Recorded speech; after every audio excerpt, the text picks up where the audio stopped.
This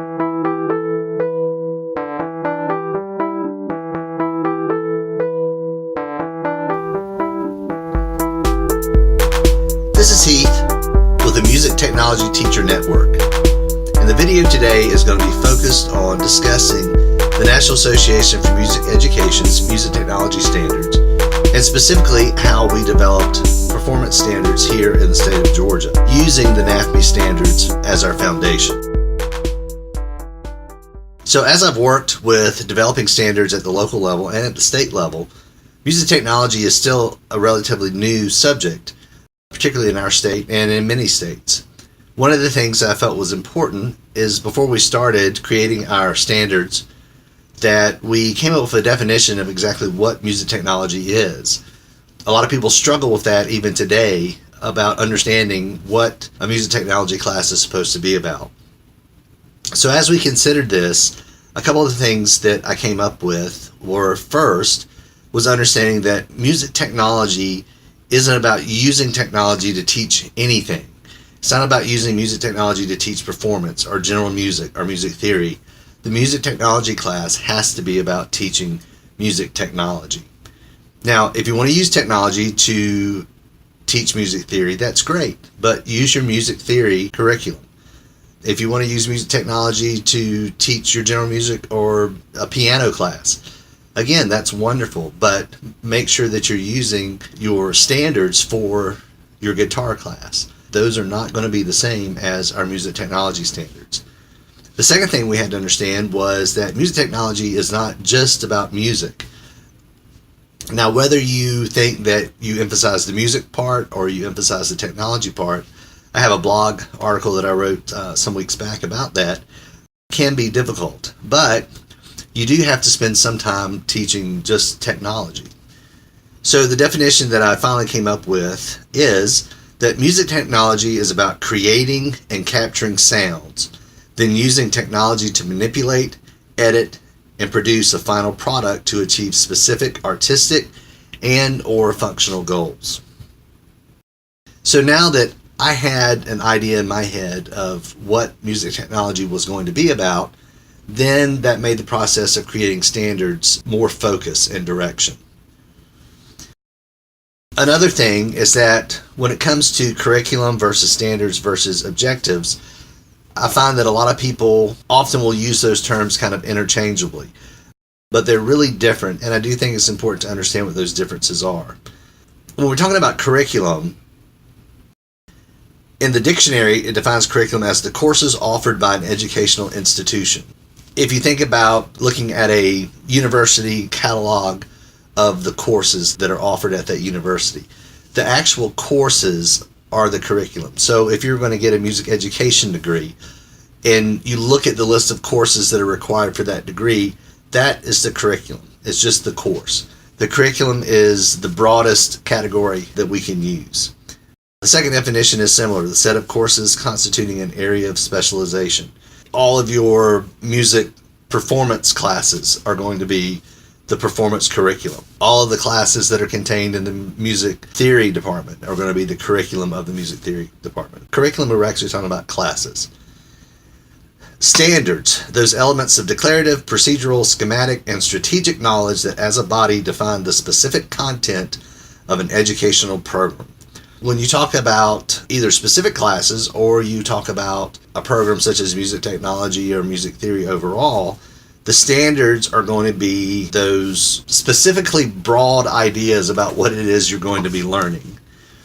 And then finally, when you get to objectives, objectives are those statements that define the expected goal of a curriculum, course, lesson, or activities in terms of demonstrable skills or knowledge that will be acquired by a student as a result of instruction. With objectives, we're actually talking about specifically what it is we want the students to learn and what it is we want the students to be able to do. And consequently, that's going to drive what we're actually going to be teaching. So as we go from curriculum to standards to objectives, we're going to the broadest category of our courses down to more specific. And even under objectives, we can add lesson plans in that sequence. So now, if we look at the music technology curriculum as defined as the state of Georgia, we offer 8 classes total. We have 2 in middle school, beginning and advanced, that are divided by grade level: 6th, 7th, and 8th grade beginning, 6th, 7th, 8th grade advanced. Generally speaking, it's understood that the beginning course is a prerequisite for taking the advanced course. But some systems will use the advanced to designate a year-long course, and maybe the beginning class to designate a semester-long course, or maybe even 9 weeks course.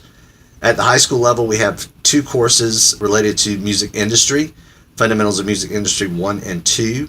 And then we have 4 levels of music technology: beginning, intermediate, advanced, and mastery.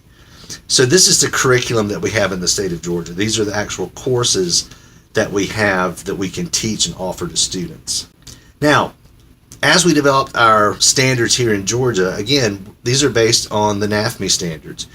And I think NAfME was very smart as they went and developed the new standards, because they started by thinking, what is it that they do in every music class, whether it's an ensemble class, piano, music theory, general music. And they came up with these 4 areas that all music courses are going to teach, and that's create, perform, respond, and connect.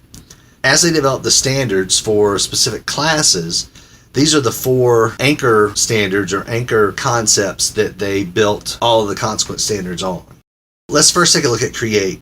Under create, we have that further broken down into 4 areas: generating ideas, selecting ideas, improving and refining those ideas, and then finally sharing compositions or improvisations from those ideas. Now, if we look at that more specifically under standards, what you see now, the top are the standards that were created specifically for a 6th grade music technology class. The center standards were created for the high school music industry course, and the bottom section was created for the high school advanced level music technology class. As you look this over, you can see that the different grade levels and the different subjects, that the standards are remarkably similar. It's important to understand that when we talk about standards, that standards are still a very broad statement of what it is that the class is going to be teaching. So as you look at the different grade levels, the objectives you're going to have and the actual lesson plans that you're going to create are going to be based on these standards, but the depth of the project and the sophistication of the products that the students are going to be creating is going to vary based on the skill level, the knowledge level, and the maturity of the students. The next area is perform. And under perform, NAfME has come up with 5 categories. They're going to be selecting varied works to perform, create, or produce, analyzing structure and context of those products and performances. They're going to develop personal interpretations, as well as evaluating and refining their performances or products, what we often refer to as practice. And then finally, bringing that performance or that product to completion, where it's ready to be presented publicly in an expressive performance. So again, as we look at the 3 different courses and how the standards are worded, they are remarkably similar. And as I said before, the depth that you're going to go into and the sophistication of the products is going to vary depending on the skill level of the student and the age and those other things. As we go through this, I hope that you're going to be free to pause the video so that you can take a look at these a little bit closer.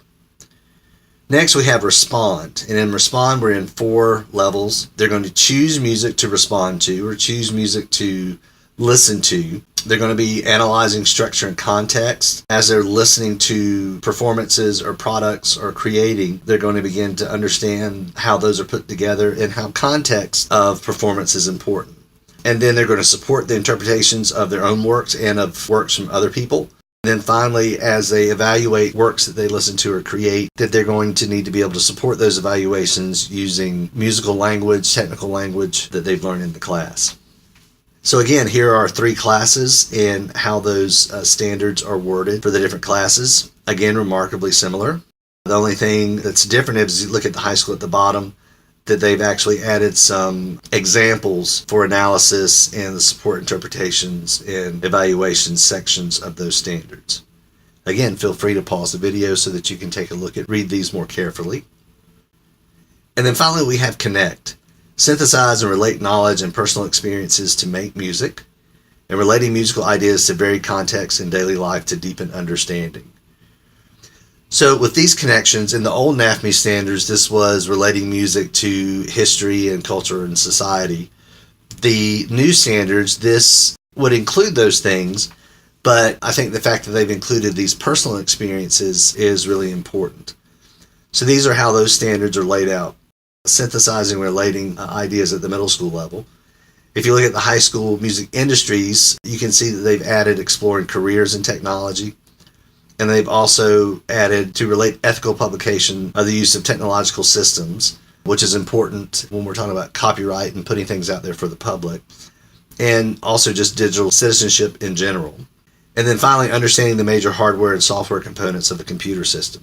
So as they develop a deeper skill set and knowledge of what of the music and sounds they're going to be creating, it's important to understand all the equipment that they have at their disposal and how different combinations and setup for that equipment is going to allow them to capture sounds the way that they would like to have those captured. So once you have your standards in place, then it's time to go to the next level with objectives. With objectives, you're talking about what are the skills and knowledge that you want the students to learn, and from that skills and knowledge, what they're going to be able to demonstrate or create from that skills and knowledge. Now, the objectives are all very similar to the standards. They just go a little more specifically into the course that you're going to be teaching. The first one that we have here is the 7th grade objectives for music technology. Again, the objective is very similar to the standards. You can see under A, to generate melodic, rhythmic, and harmonic ideas. The purpose and context is going to be for compositions or improvisations, and specifically using digital tools. As they evaluate and refine selected ideas, you're going to have them develop and implement strategies to improve and refine the expressive aspects of draft compositions and improvisations. You're going to add that feedback piece from peers, and also, I would imagine, from the teachers. In the fundamentals of music industry performance, we have our objectives that are based off of those standards. And again, you can see the similarities. You can pause the video to read these a little bit closer. But the thing about the objectives is the objectives are going to take us to the next level of where we're actually going to be creating our lesson plans and developing our instructional calendars, what we're actually going to do in the classroom with our students. And then finally, the high school music technology objectives. And again, from here is where we're going to get those lesson plans, which is going to be another video that I'm going to be putting out soon, hopefully, is how we're going to take these standards and objectives either from the NAfME standards or from our own local or state standards to create our lesson plans and activities that are going to be happening in our classroom. So I hope that the video was helpful for you today. I wish all of you the best of luck in your classrooms, and I would encourage you to check out www.MuTechTeacherNet.com or www.MuTechTeacherNetBlog.com. We're here to help. We're here to advocate for music technology. We're here to support teachers so that you can inspire your students to create music for the rest of their lives.